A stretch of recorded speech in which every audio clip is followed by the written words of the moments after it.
tell you a little bit about our company, Infinia, and provide you some very specific and discernible ways that effectively automotive style production drives scale in solar. So our company is a solar thermal energy technology company. We're backed by kind of the who's who of venture investing and private equity firms. And we're located in the southeastern part of Washington State. Our part of the state happens to be very famous for apples and wine grapes, and also is the home of Pacific Northwest National Laboratories.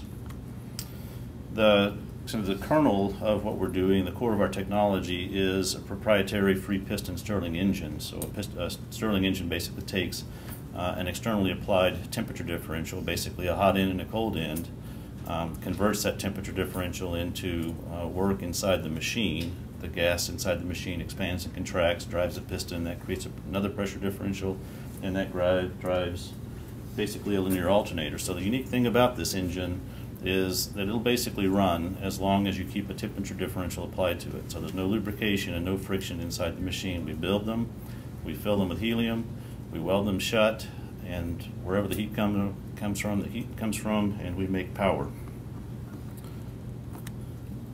So the Infinia solar system is a concentrated solar thermal power generation system designed around the automotive production industry. It is a solar thermal appliance and basically operates sort of as the slide depicts. So it's a 3 kilowatt system. It is a 24% net efficiency system, so 24% of the incoming sunlight is returned to the user in useful AC power. So that represents basically between a factor of 1.5 or 2 better conversion efficiency than the existing solar technologies available to the marketplace today. We have closed loop cooling, which means we don't need access to water supplies from the site where we're sited, and obviously can be operated with this kind of configuration in a number of different brownfield and greenfield applications. As I said earlier, the product was designed specifically for automotive style production, and so what we have here are basically 5 different kits that get mass produced and then shipped to the site for field assembly, and I'll step you through each of those kits. So the chassis, the metal parts that hold the unit together, that provide the structural integrity of the unit, are made by a group called Magna and the Cosma Division. They'll be made in Williamsburg, Ohio, and they'll be made using what are very clearly automotive style tools and talents. You can see here the leadership team of the Magna Cosma Group at our facility in Kennewick, Washington.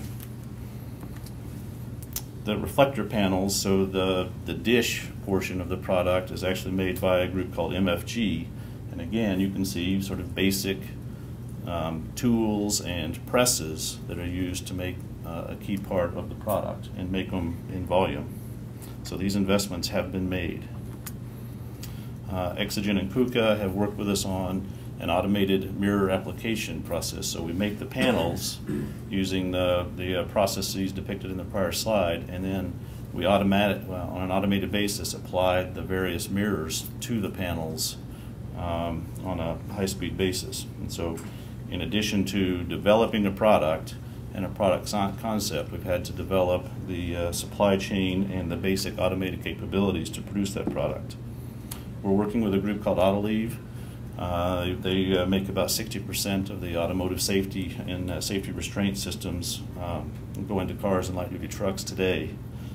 They are manufacturing the engine subassemblies for us, and what you see here is the Autoliv team and the beginnings of their production line. The heat drive, the engine and the heat drive assembly facility is ours. This is located in the southeastern part of Washington, very near our headquarters. It's capable of producing 60,000 units a year. So that's about 180 megawatts of production, and will provide about 125 family wage jobs. So this facility is nearing completion. The hiring for the facility is underway. This is a picture of the engine assembly with some instrumentation. This engine assembly gets installed in what we call the heat drive. So the heat drive includes the receiver, which is the portion of the product that actually takes in the concentrated energy. And you can see the engine there in the middle of the heat drive, and then the cooling system on the back end of the unit. And that's the finished heat drive. And so that's what will be coming out of that production facility that I showed you earlier. Importantly, we are not doing any of the heavy manufacturing. All the heavy manufacturing in the product is being done by people that are serving the automotive OEMs today. So the finished product is 5 mass-produced systems, field assembled. You have about, today we're accomplishing the field assembly in about 16 man-hours, and the target is 8. We started at 240. Wow. If we can make it run, we'll have a little, oh, all right. So the video didn't load, but what you would see if it had loaded was a time-lapse video of 2 of the systems waking up in the morning, acquiring the sun, tracking the sun through the sky during the day. As the sun gets down on the horizon, then they put themselves to bed at night and wait for the next day. And they're designed for remote unattended operation. So the point of this slide is that while many other segments of the solar market are sort of stuck, our markets are still very much moving ahead. We're being pressed to add capacity and ship in larger quantities sooner. We wouldn't be here, we wouldn't have gotten to this point without support of manufacturing partners. They are working with us because they have capacity and capability, because they want to diversify their markets, which is understandable, and frankly because when they look at us and our plan, they believe that it's not sort of a one-shot opportunity, that it's a very sustained opportunity that will scale. Our customers are buying from us because, frankly, they have sites and permits, but they can't get water. We don't need water to operate. We're a closed-loop system, so that's a very substantial advantage. They want to develop on slope terrain, so many of the EPA Superfund sites around the mining industry in the southwestern United States are on slope terrain. They have power infrastructure coming in, no active mining operations, and they're available for development into solar sites. So we're one of the few, if not the only, technologies that can be deployed there. Excuse me. Our customers also value the flexibility and speed. If they want to do a 5 megawatt site and turn it into a 50 megawatt site later, we can accommodate that. We basically go from a standing start to operating asset in about 6 months. That's compared to about 4 years with the competing technology. And obviously they would hope for and expect a lower levelized cost of energy and higher returns over time. So if we look at this automotive style production, and this sort of instead of making a statement, ask a question: does it really drive solar scale? Here's some metrics for you. The North American automotive industry can produce between 19 or 20 million cars and light-duty trucks a year. They're currently operating at something less than 13 million. They employ something on the order of about 2.4 million people between the automotive OEMs and their suppliers. This is in North America. So the opportunity for our company is basically using a touch time and a materials comparison and complexity analysis. About one car capacity equals about 3 units of our product. That means the 7 million units of unutilized car and truck production capacity represents about 21 million units of our product.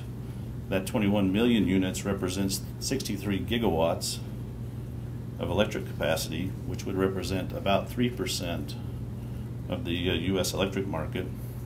It would avoid 112 million tons of bad emissions and represents about 300,000 manufacturing jobs. So, does automotive scale drive solar scale? If 3% is heading towards scale, then absolutely it does. One other thought I want to leave you with: everything I just said should be viewed as a temporary statement. So all the jobs, all the benefit is temporary, which means the United States needs to adapt its policies so that we can drive to scale and serve the scale market here. Because all those sales that I showed you earlier are in Spain, Portugal, and India. So the opportunity is great. The production starts here. The question is, will it stay here? And I think that's sort of a key part of the debate today. Thank you very much.